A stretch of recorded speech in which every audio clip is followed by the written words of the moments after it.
हमारी बेटी वो तो अपनी स्क्विरल वाली फॉर्म में उस सीड को खाई जा रही थी। वो सोचती है कितना परफेक्ट है ना, सीड तो हमेशा इतने डिलीशियस होते थे। तो तब उसका भाई उसको बड़े प्यार से देखी जा रहा था। वो सोचता है आखिर ये स्ट्रेन सी फीलिंग क्या है। तो तभी दरवाजा खुलता है और वहां पर जोआना आती है। वो कहती है लेडी बेटी, लेकिन तब वो कहती है मास्टर आपसे मिलना चाहते हैं, आपसे बात करना चाहते हैं। तो हमारी कहती है क्या मास्टर। वो सोचती है मतलब मेरे फादर है ना, ये मेरे फादर की बात कर रही है। लेकिन तब वो थोड़ा कंफ्यूज हो गई थी। वो सोचती है उन्होंने कहा था कि वो मुझसे मिलना चाहते हैं, मतलब अभी। लेकिन अगर मैं अभी उनसे मिली तो मैं तो अभी रेडी नहीं हूँ ना। लेकिन मुझे ये मत कहना कि अभी वो मुझे घर से बाहर निकाल देंगे। तो तब वो कहती है कुक कुक, लेकिन उसका मतलब था अभी क्यों मुझसे। तो तब जोआना कहती है ऐसा लगता है कि आप दोनों बहन भाई अच्छे से रह रहे हैं। लेकिन तब उसका ड्रेस उठाते हुए कहती है मुझे माफ कीजिएगा आप लोग का इतना प्रीशियस टाइम इंटरप्ट करने के लिए। लेकिन अगर आपको अपने फादर से बात करनी है ना, आपको अपनी इंसानी फॉर्म में वापस आना होगा। तो प्लीज मुझे अलाउ करें कि साथ वाले कमरे में आपको ड्रेसअप कर दूं और मेरे साथ चले माई लेडी। और थोड़ी देर बाद वहां पर उसका बड़ा भाई आराम से बैठा हुआ था और अपने हाथ को देखी जा रहा था।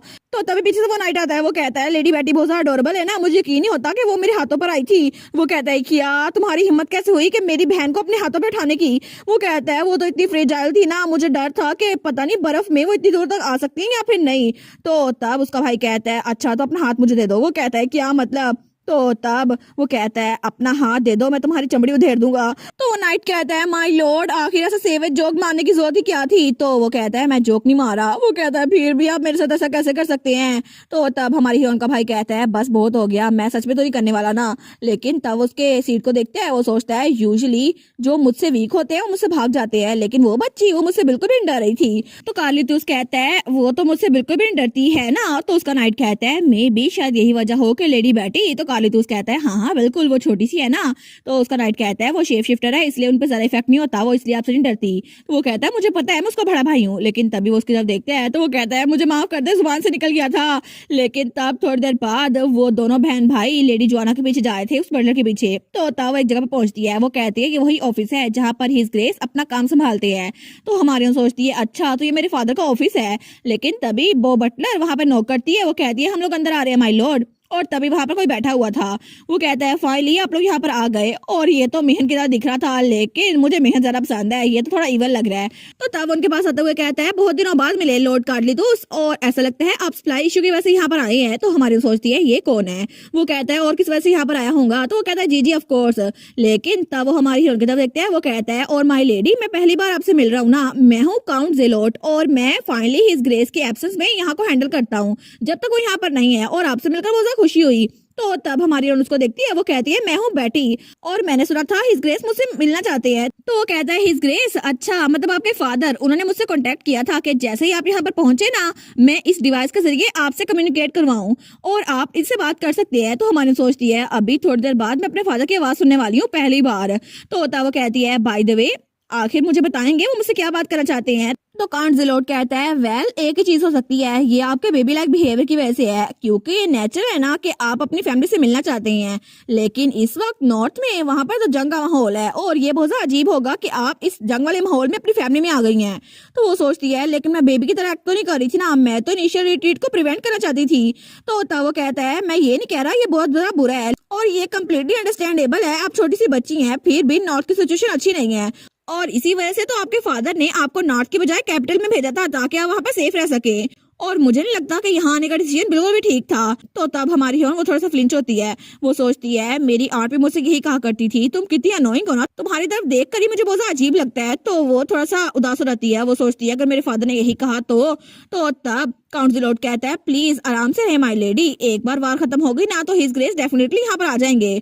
लेकिन तभी उसका भाई उसके कंधे पे रखता है और कहता है काउंट जिलोट मुझे नहीं लगता कि आपको ये सब कुछ कहने की जरूरत है और आजकल तो आप बहुत ज्यादा बातें करने लगे हैं है ना। तो वो थोड़ा सा घबरा जाता है। वो कहता है मुझे माफ कीजिएगा, मैं तो बस आपके लिए सब कुछ कह रहा था, प्लीज मुझे माफ कीजिएगा अगर मैंने आपको अपसेट किया। लेकिन तभी उस मैजिकल डिवाइस के अंदर सिग्नल आना शुरू होते हैं। तो हमारी कहती है क्या।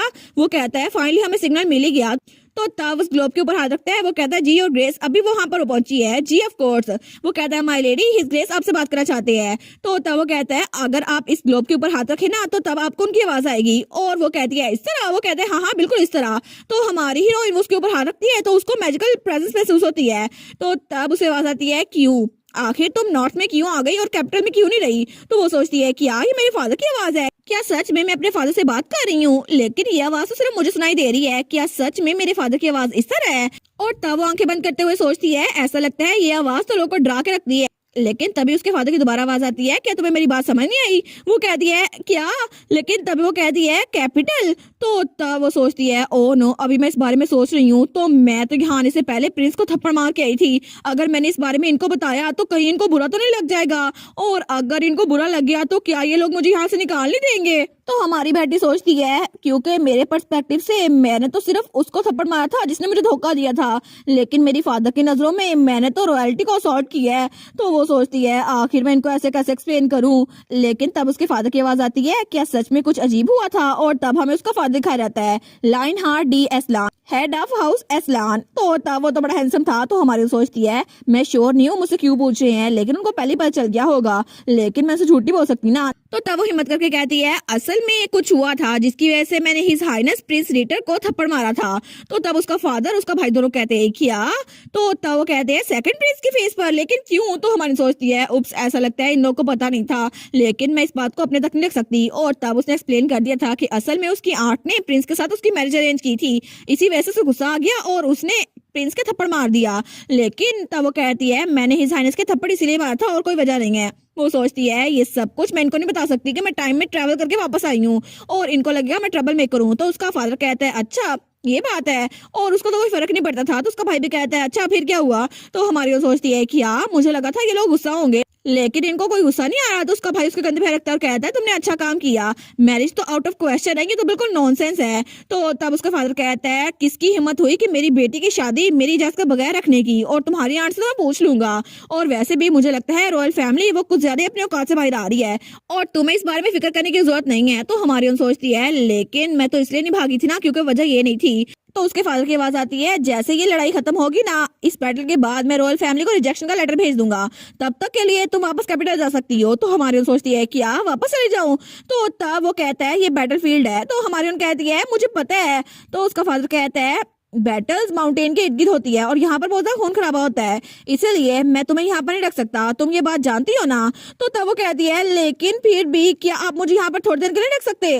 वो कहता है बस बहुत हो गया, तुम्हें फिक्र करने की जरूरत नहीं है इस सब के बारे में, और तुम्हें अभी यहाँ पर रहना चाहिए, कुछ दिनों में सर्दियां स्टार्ट हो जाएंगी और फिर तुम बहुत ज्यादा बीमार हो जाओगी। तो वो कहती है मुझे ये बात पता है, मुझे पता है कि मुझे सब में नहीं बोलना चाहिए, लेकिन फिर भी। और तब उसकी टेल बाहर निकल आई थी और वो ज्यादा उदास हो गई थी। तो उसका भाई उसके टेल को देखते है, वो सोचता है पता नहीं फादर ने क्या बोला जिससे कि बहुत ज्यादा उदास हो गई है। तो तब वो उसके पास आता है और उसके हाथ के ऊपर हाथ रखता है। वो कहता है बेटी को आपने क्या बोला। तो उसका फादर कहता है मैंने उसे कहा वापस चली जाए। तो वो कहता है क्या कैपिटल वापस चल जाए। तो वो कहता है हाँ बिल्कुल। तो बेटी का फादर कहता है तुम्हें पता है ना नॉर्थ में क्या चल रहा है, इसीलिए मैं चाहता हूँ वो वापस चले जाए। तो कार्ली तो कहता है लेकिन वो तो वापस नहीं जाना चाहती, क्या तुम जाना चाहती हो। तो हमारी कहती है नहीं। तो हमारी सोचती है क्या इसने अभी मुझसे मेरा ओपिनियन पूछा, पहली बार किसने मुझसे मेरा ओपिनियन पूछा है। तो तब उसका भाई कहता है उसने कहा वो वापस नहीं जाना चाहती। तो उसका फादर कहता है इससे फर्क नहीं पड़ता, और तुम भी ये बात जानते हो कि नहीं जानते कि कभी भी इस जगह पर हमला हो सकता है और कोई भी मेरी बेटी को नुकसान पहुंचा सकता है, इसीलिए उसको यहाँ से भेजना होगा। और मुझे पता है कि तुम भी ये बात सुन रही हो, तो मैं अपना माइंड चेंज ही करूंगा, वापस कैपिटल लौट जाओ। तो तब हमारी हीरोइन तो बहुत उदास हो गई थी। वो सोचती है लगता है मेरे फादर मुझसे बहुत ज्यादा नफरत करते हैं, इसलिए मुझे यहाँ पर रखना नहीं चाहते।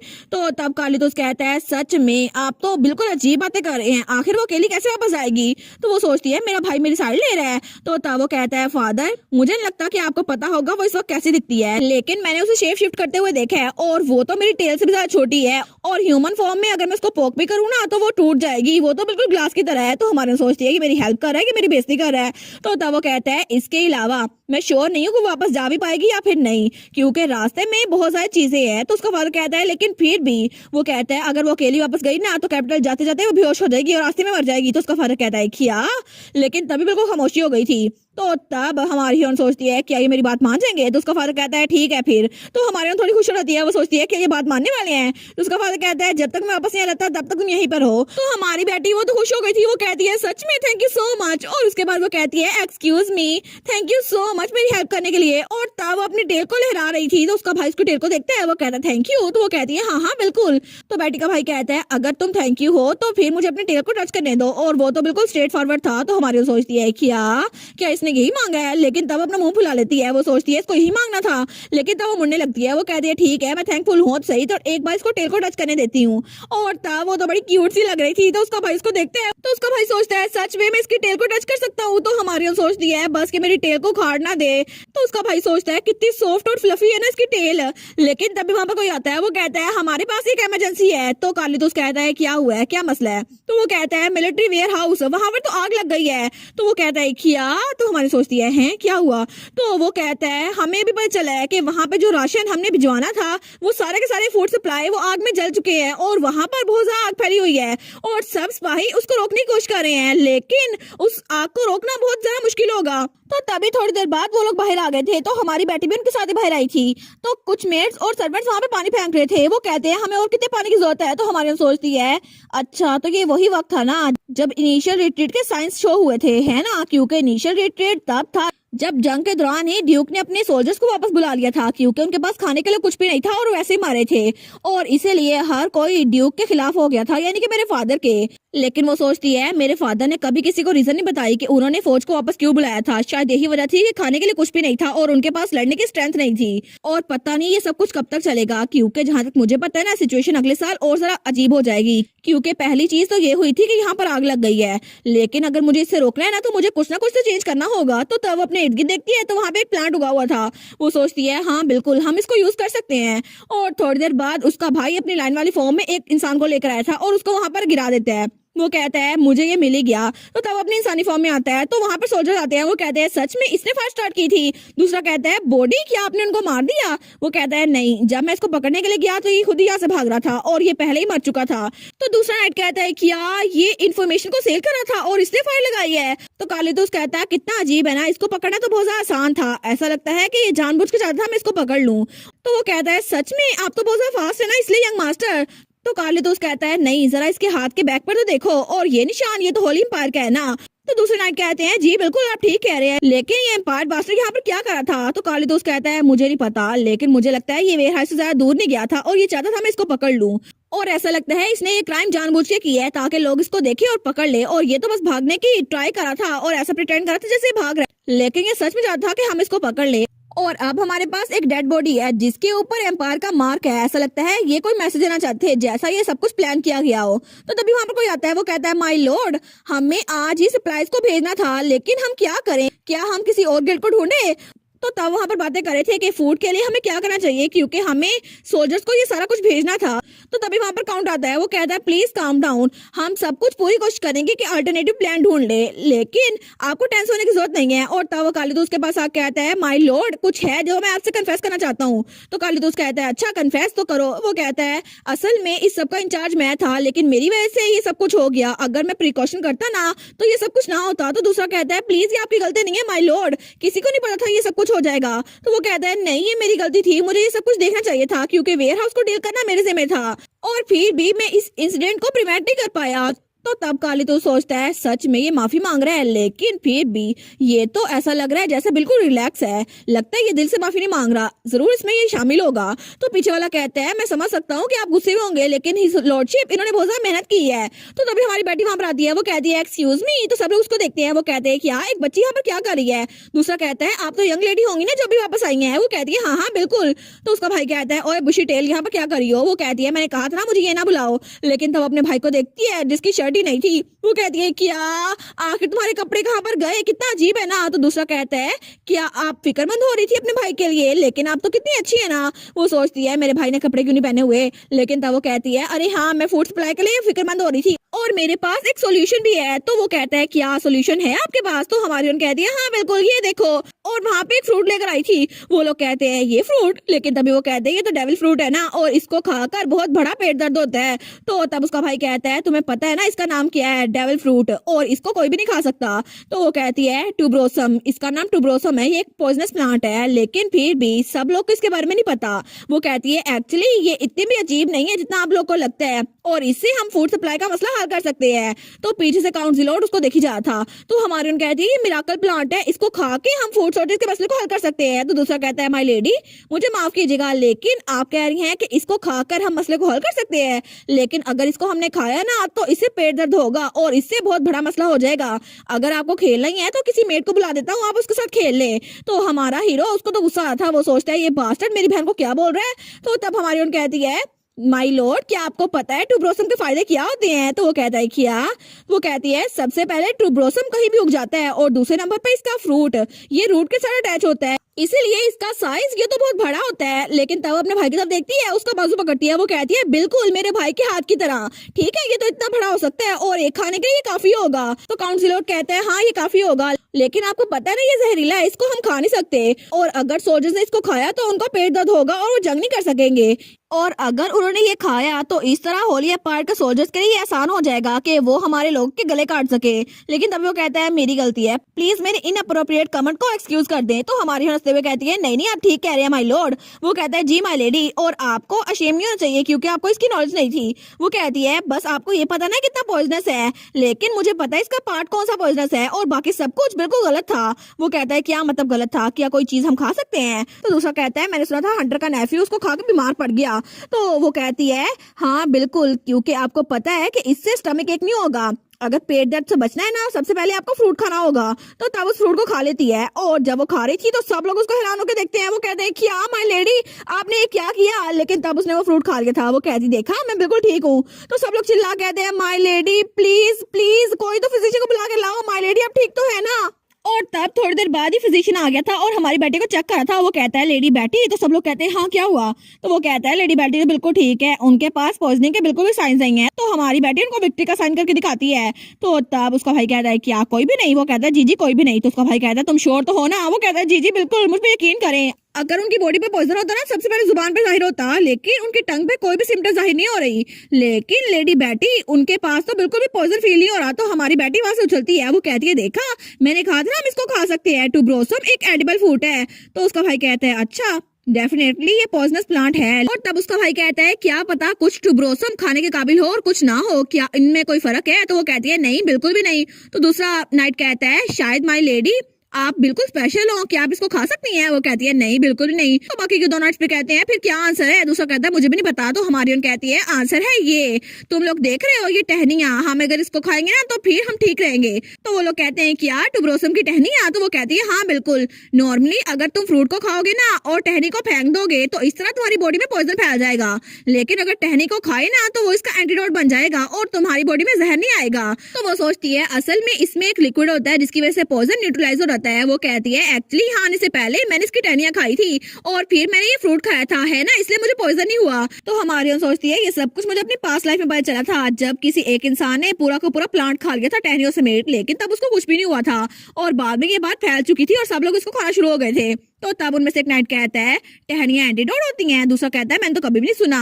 दूसरा कहता है क्या सच में हम इसको ट्राई करें, तो मुझे तो बहुत अनकंफर्टेबल लग रहा है। तो हमारी हीरोइन का भाई वो कहता है अच्छा तो ये बात है। तो वो नाइट कहता है माय लॉर्ड। तो तभी कालीतोस उस फ्रूट को और टहनी को खा लेता है। तो तब वो नाइट चिल्ला कहते हैं माय लॉर्ड आपने ये क्या किया, आपको इसको नहीं खाना चाहिए था, ये तो बहुत डेंजरस है। लेकिन तब थोड़ी देर बाद वो नॉर्मल था। वो कहते हैं कि हाँ ये बिल्कुल ठीक है। तो कालीतोस कहता है देखा मैं भी ठीक हूँ। तो सारे इंप्रेस्ड हो गए थे। वो कहते हैं इन्होंने अपने आप को सैक्रिफाइस किया हमें प्रूव करने के लिए। तो सब लोग उसको खाना शुरू करते हैं। वो कहते हैं हम खुद भी खा कर ट्राई करेंगे। तो सब लोग खा रहे थे, लेकिन थोड़ी देर बाद सब कहते हैं मैं तो बिल्कुल ठीक हूँ, मुझे लगता है मेरा पेट भी भर गया। दूसरा कहता है सच्ची तुम्हें भी ऐसा लगता है, मुझे लगा था ये डेफिनेटली पॉइजनस प्लांट है। तो हमारी बेटी कहती है यही सोल्यूशन था जिसकी मैं बात कर रही थी, और क्या हम इससे सप्लाई इश्यू को खत्म नहीं कर सकते, मुझे लगता है इससे हम फूड सप्लाई का मसला हल कर सकते हैं।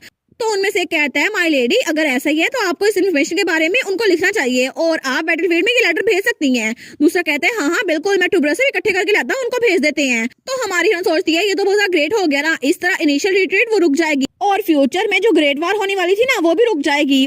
और मैं इस इंसिडेंट को यूज करूंगी अपने फादर से कहने के लिए कि मुझे यहीं पर रहने दे, ताकि कमिंग ऑफ एज सेरेमनी तक मैं यहाँ पर रह सकूं प्रोटेक्टेड।